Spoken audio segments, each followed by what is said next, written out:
Assalamualaikum warahmatullahi wabarakatuh. Kita berjumpa lagi di ragam informasi Sampit Kabupaten Kota Waringin Timur. Jurnal Kotim kali ini yang menginformasikan seputar Sampit Kabupaten Kota Waringin Timur, di antaranya informasi tentang dunia pertanian, kemudian yang lagi viral saat ini tentang pengeroyokan, beberapa berita informasi lainnya untuk menjadi bahan informasi Anda kali ini. Saya Muhammad Haikal akan segera menyampaikannya untuk Anda.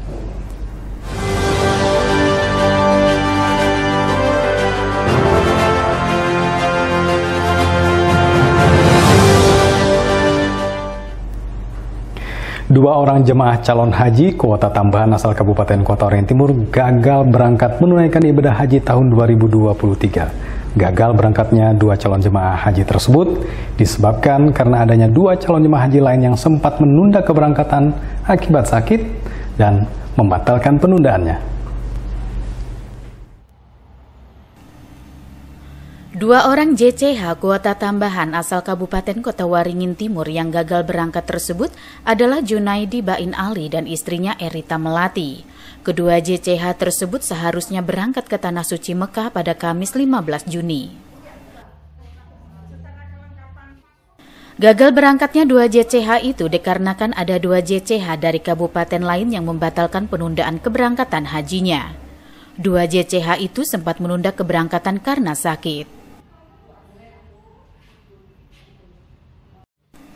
Kasubag Tata Usaha Kementerian Agama atau Kemenak Kota Waringin Timur Rabiatul Adawiyah mengatakan, Provinsi Kalimantan Tengah mendapat 98 kuota tambahan haji tahun 2023. Kuota tambahan terdiri dari JCH gagal sistem serta cadangan yang telah melunasi pembayaran haji sebanyak 75 orang.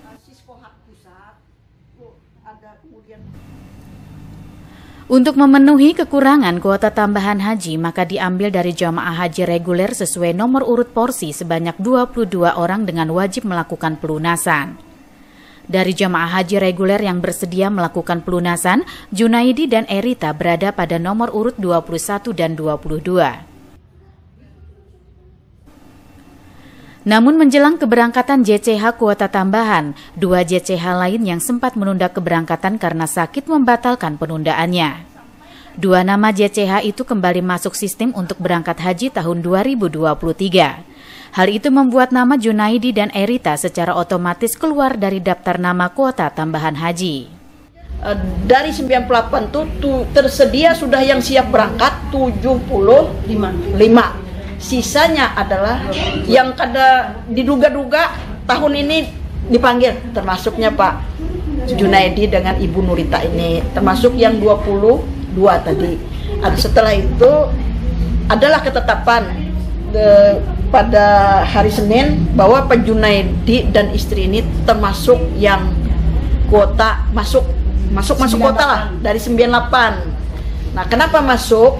Karena jemaah yang menunda karena sakit tadi keluar, keluar 2 orang. Nah, tiba-tiba setelah pendataan kembali terakhir, yang sakit tadi sembuh total 100%, masuklah dia ke grup jemaah lagi. Akhirnya Pak Junaidi dengan Ibu Nurita ini udah keluar, dan memang kegagalan ini baru diketahui tadi malam. Ini sudah tahunya siap, tas koper sudah, yang 2 itu koper jemaah. Hanya kita datang khusus untuk permintaan maaf kepada keluarga jemaah bahwa dengan menyesal kami menyampaikan bahwa untuk tahun ini beliau belum termasuk orang yang dipanggil oleh Allah Subhanahu wa Ta'ala untuk menunaikan ibadah haji. Mewakili kantor Kementerian Agama Kota Waringin Timur, Rabiatul Adawiyah mengucapkan permohonan maaf kepada Junaidi beserta Erita dan keluarga atas kondisi yang ada yang membuat mereka belum bisa menunaikan ibadah haji tahun 2023 ini. Berdasarkan sistem yang ada, dua JCH yang gagal berangkat haji tersebut dipastikan berangkat haji pada tahun 2024 mendatang. Masud Badarudin, Hayat TV.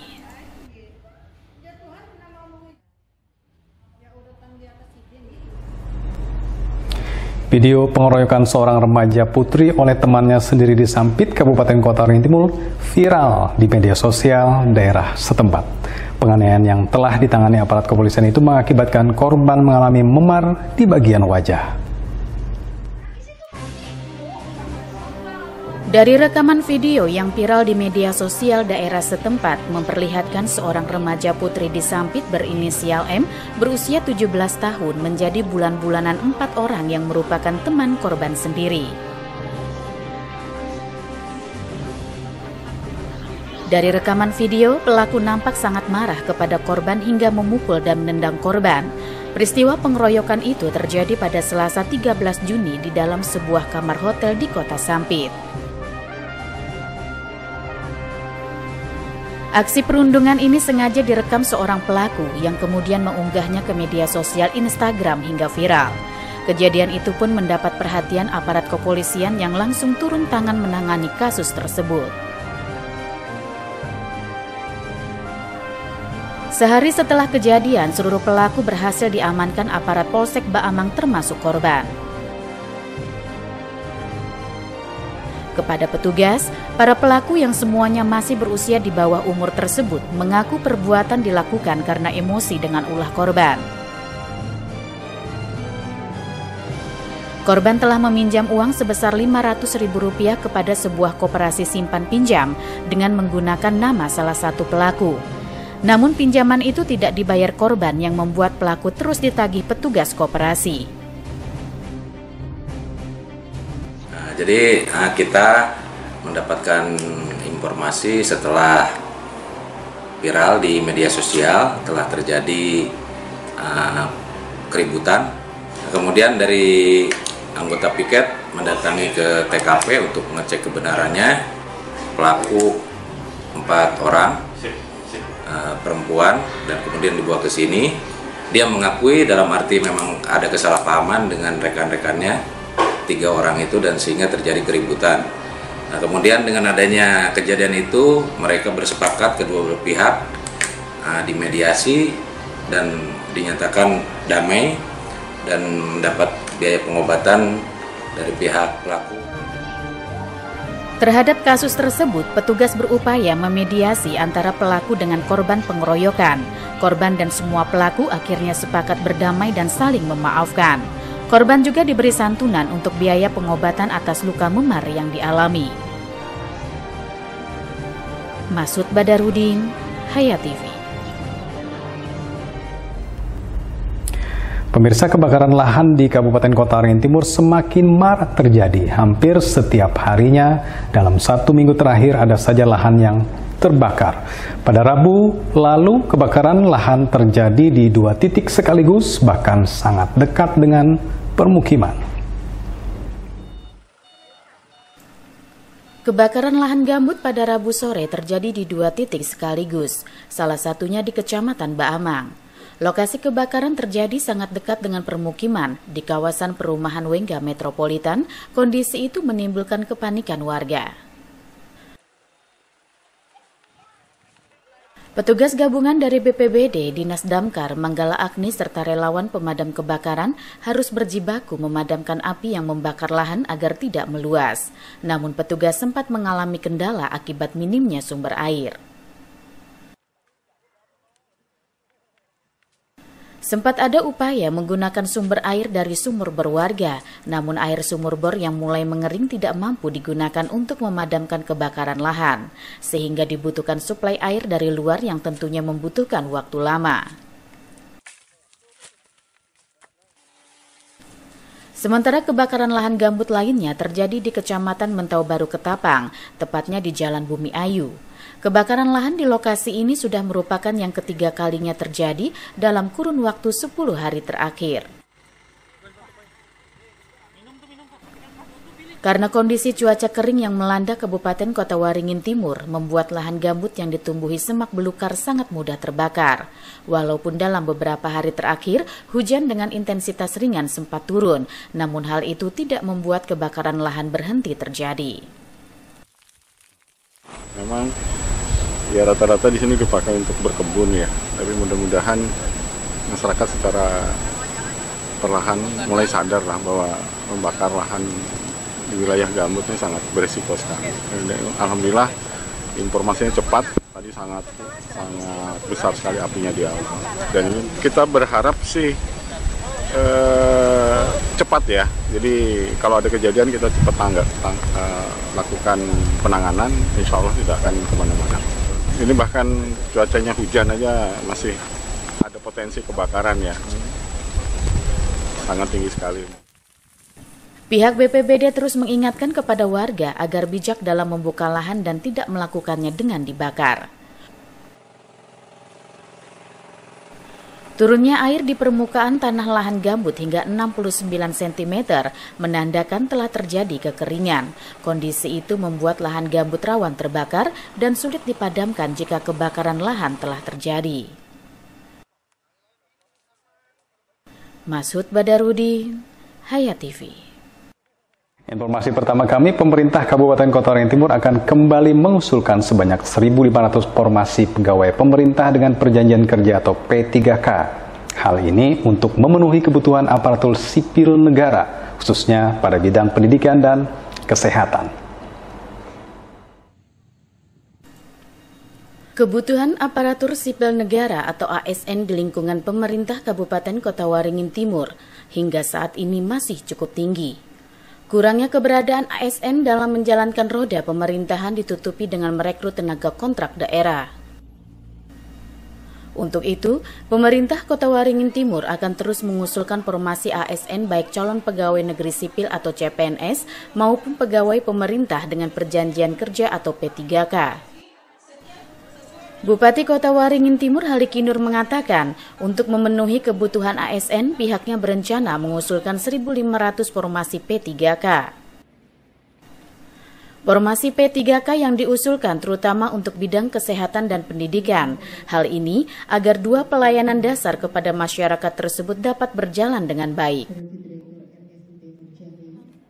Dan insya Allah tahun depan kita akan pertimbangkan untuk mengusulkan lagi kurang lebih 1.500 lagi, karena kita tidak bisa memungkiri bahwa kebutuhan kita masih besar, terutama daerah bidang pendidikan dan kesehatan juga masih kurang. Ada beberapa bidang kesehatan, misalnya apoteker yang tidak terpenuhi semua sampai ke daerah puskesmas di daerah pedalaman. Ini juga membutuhkan ke depan bagaimana kita memastikan semua terpenuhi, sehingga pelayanan dasar seperti kesehatan pendidikan ini tidak semua bisa berjalan dengan baik. Haliki Nur memaklumi jika nantinya usulan 1.500 formasi P3K tersebut tidak dapat dipenuhi sepenuhnya oleh pemerintah pusat.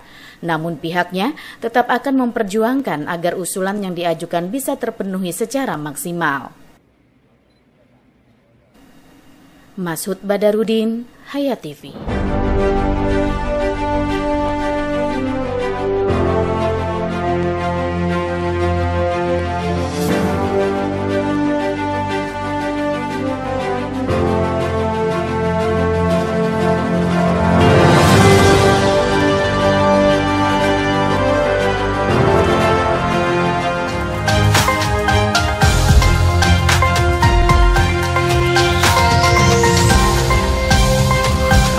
Pertama kami, pemerintah Kabupaten Kota Waringin Timur akan kembali mengusulkan sebanyak 1.500 formasi pegawai pemerintah dengan perjanjian kerja atau P3K. Hal ini untuk memenuhi kebutuhan aparatur sipil negara, khususnya pada bidang pendidikan dan kesehatan. Kebutuhan aparatur sipil negara atau ASN di lingkungan pemerintah Kabupaten Kota Waringin Timur hingga saat ini masih cukup tinggi. Kurangnya keberadaan ASN dalam menjalankan roda pemerintahan ditutupi dengan merekrut tenaga kontrak daerah. Untuk itu, pemerintah Kota Waringin Timur akan terus mengusulkan formasi ASN baik calon pegawai negeri sipil atau CPNS maupun pegawai pemerintah dengan perjanjian kerja atau P3K. Bupati Kota Waringin Timur Haliki Nur mengatakan, untuk memenuhi kebutuhan ASN, pihaknya berencana mengusulkan 1.500 formasi P3K. Formasi P3K yang diusulkan terutama untuk bidang kesehatan dan pendidikan. Hal ini agar dua pelayanan dasar kepada masyarakat tersebut dapat berjalan dengan baik. Dan insya Allah tahun depan kita akan pertimbangkan untuk mengusulkan lagi kurang lebih 1.500 lagi. Karena kita tidak bisa memungkiri bahwa kebutuhan kita masih besar. Terutama daerah bidang pendidikan dan kesehatan juga masih kurang. Ada beberapa bidang kesehatan misalnya apoteker yang tidak terpenuhi semua sampai ke daerah puskesmas di daerah pedalaman ini juga membutuhkan ke depan bagaimana kita memastikan semua terpenuhi sehingga pelayanan dasar seperti kesehatan pendidikan ini tidak semua bisa berjalan dengan baik. Halikinur memaklumi jika nantinya usulan 1.500 formasi P3K tersebut tidak dapat dipenuhi sepenuhnya oleh pemerintah pusat. Namun pihaknya tetap akan memperjuangkan agar usulan yang diajukan bisa terpenuhi secara maksimal. Masud Badarudin, Hayat TV. Selain sebagian nelayan mencari ikan, sejumlah warga di Desa Sungai Bakau, Kecamatan Kumai juga berprofesi sebagai petani dengan memanfaatkan lahan mereka untuk tanaman yang lebih produktif berupa buah semangka, di mana saat ini panen raya mereka menghasilkan buah semangka hingga puluhan ton dalam 5 hektar lahan yang mereka kelola. Beberapa warga yang berada di kampung nelayan di pesisir pantai Teluk Kumai, tepatnya di Desa Sungai Bakau, Kecamatan Kumai, Kabupaten Kota Waringin Barat, Kalimantan Tengah, berhasil membudidayakan buah semangka. Mereka selain berprofesi sebagai nelayan mencari ikan di laut, juga sebagai petani yang telah dapat memanfaatkan lahan mereka untuk tanaman yang lebih produktif dan ekonomis. Saat panen raya dan menghasilkan buah semangka puluhan ton dalam 5 hektar lahan yang mereka kelola. Seorang kelompok tani dan juga salah satu anggota nelayan Desa Sungai Bakau, Ahmad Yani, menuturkan panen raya bulan ini masih kurang dibanding bulan-bulan sebelumnya karena memperdayakan petani-petani lokal. Ahmad Yani bersama teman-temannya yang tergabung dalam kelompok tani Sabah terancang merintis usahanya sejak tahun 2019 dan diperkirakan sudah 12 kali tanam. Dari segi pemasaran, Ahmad Yani tidak jadi masalah karena telah menembus wilayah Kalimantan dari timur sampai ke barat, bahkan sampai ke negara tetangga seperti Malaysia. Namun yang menjadi kendala saat ini yaitu berbenturan dengan buah musiman, berdampak kepada harga buah semangka terjun bebas. Harga buah semangka saat ini Rp5.500 per kilogram di tingkat petani. Bulan sebelumnya Rp7.000–8.000 per kilogram di tingkat petani. Kendala terbesar para petani yaitu peralatan yang tidak memadai. Sekarang pas kebetulan kita panen semangka ya. Ya memang kalau untuk sekarang sih memang agak kurang dari tahun-tahun bulan-bulan kemarin. Soal ini memang kebanyakan masih kita menggunakan petani lokal. Kalau kemarin kita memang ada mendatangkan petani dari luar, tapi berhubung dengan mudik kemarin, jadi kebanyakan masih belum ada yang tanam. Kalau ini saya sudah mulai merintis usahanya dari tahun 2019. Jadi perkiraan dari 19 mungkin ke 12 kali tanam sudah. 12 kali tanam. Jadi yang untuk di lahan yang kita sekarang itu memang satu lahan yang di atas yang punya saya ada kurang lebih 5 hektar. Jadi yang tertanam memang sekarang cuma kurang lebih 1,5 terus ditambah teman juga di sebelah 1,5. Jadi kurang lebih yang ada kita petik saat ini kurang lebih 3 hektar. Kalau untuk masalah pemasaran kami anggap tidak masalah. Kebetulan untuk prospek pasar kita sudah tembus untuk wilayah Kalimantan dari timur, Kalimantan Selatan, tengah sampai ke barat, dan juga sampai ke Malaysia juga kemarin kita ada kirim. Nah, terus kalau untuk kendala sendiri dari segi pemasaran ataupun dari segi yang lain, kayaknya kami memang selalu menjadi kendala kami di saat memang berbenturan dengan buah musiman. Nah, kalau musiman itu yang menjadi kendala kami. Kadang-kadang nota kami memang bersahabat, artinya 5.000 bahkan ke atas. Kadang-kadang setelah benturan dan buah musiman, kadang-kadang harga kami terjun bebas. Berapa tadi itu, Bang? Kalau sekarang itu 5,5. Kalau sekarang. Tapi kalau untuk akhir bulan 5 kemarin kisaran nota dari 7.800 sampai 8.000. Para petani semangka di Desa Sungai Bakau berterima kasih kepada pihak terkait, khususnya pengurus kontak tani nelayan andalan atau KTNA Kota Waringin Barat Syahrian, dan saat ini dipercaya untuk mengurus KTNA di tingkat Provinsi Kalimantan Tengah yang telah membina mereka sehingga berhasil membudidayakan buah semangka. Jamri, SBTV.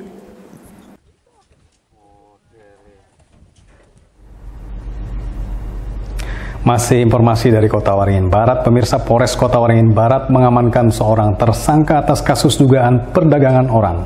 Tersangka diamankan karena mempekerjakan seorang wanita berusia 20 tahun asal Garut, Jawa Barat sebagai pekerja seks komersil di salah satu lokasi prostitusi di Desa Dawak, Kecamatan Kota Waringin Lama.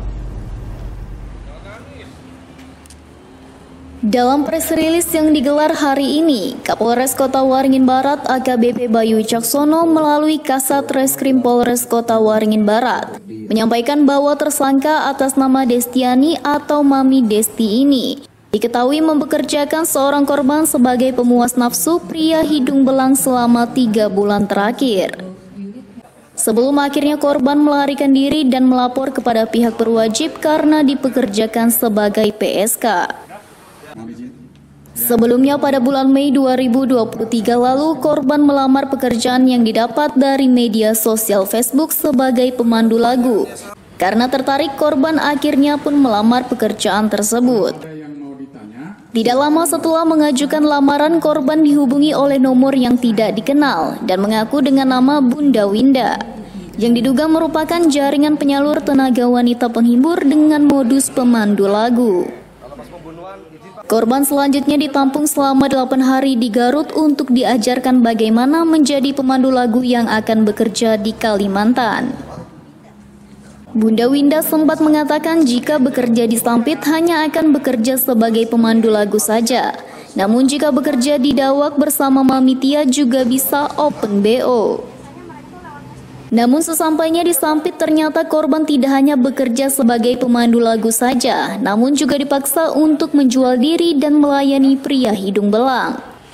Karena tidak betah, akhirnya korban minta pindah ke Dawak. Saat mengajukan pindah, korban disodorkan kasbon sebesar 10 juta rupiah karena pergi dari tempat Mami Sela. Parahnya lagi, sesampai di Dawak di tempat tersangka Mami Tia ini, utang korban bertambah menjadi 15 juta rupiah. Selama berada di Dawak, tersangka ini sudah puluhan kali memaksa korban untuk melayani tamu hidung belang dengan tarif Rp300.000 dalam sekali kencan. Sekitar tanggal 13 Juni, tersangka membawa korban ke Pangkalan Bun karena mendengar bahwa di Dawak akan ada razia. Saat di Pangkalan Bun dan menginap di hotel, antara korban dan tersangka tidur dengan kamar terpisah, sehingga korban akhirnya berhasil kabur dari hotel dan melapor kepada petugas kepolisian. Pada tanggal 10 Juni 2023, korban minta pindah dengan Mami Sela dengan alasan tidak betah, dan korban pun diberikan kasbon oleh Mami Sela sebesar 10 juta rupiah. Sesampainya korban di Dawak, Kecamatan Kolam, korban langsung disuruh Mami Sela untuk melayani tamu. Mami Tia sudah 10 kali menyuruh korban melayani tamu-tamu dalam waktu 3 hari, yaitu sejak korban baru datang ke Dawak pada tanggal 10 Juni 2023 hingga tanggal 12 Juni 2023. Hingga akhirnya korban merasa capek dan tidak sanggup harus melayani tamu-tamu tanpa henti. Mami Tia menetapkan tarif sebesar Rp300.000 jika ada tamu yang ingin melayani dilayani oleh korban. Dan dari hasil korban melayani tamu-tamu yang datang, korban sudah memberikan uang Rp500.000 kepada Mami Tia, hingga kasbon korban kepada Mami Tia masih Rp14.500.000. Kemudian Mami Tia mengajak korban untuk pergi ke Pangkalan Bun karena ada info kalau di daerah Dawak, Kecamatan Kota Waringin Lama ada razia. Sesampainya di Pangkalan Bun, korban diajak Mami Tia untuk menginap di sebuah hotel di sekitar Pangkalan Bun. Saat itu korban dan Mami Tia pisah kamar, hingga akhirnya korban memutuskan untuk kabur dan melaporkan hal ini kepada pihak kepolisian. Atas perbuatannya, tersangka Mamitia atau Destiani ini terancam 15 tahun penjara. Sementara korban saat ini tengah menjalani rehabilitasi psikis sebelum nantinya akan dipulangkan ke daerah asalnya di Garut, Jawa Barat. Tim Liputan SBTV.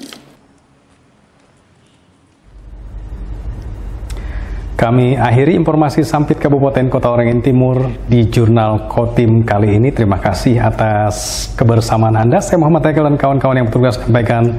Sampai ketemu lagi. Assalamualaikum warahmatullahi wabarakatuh.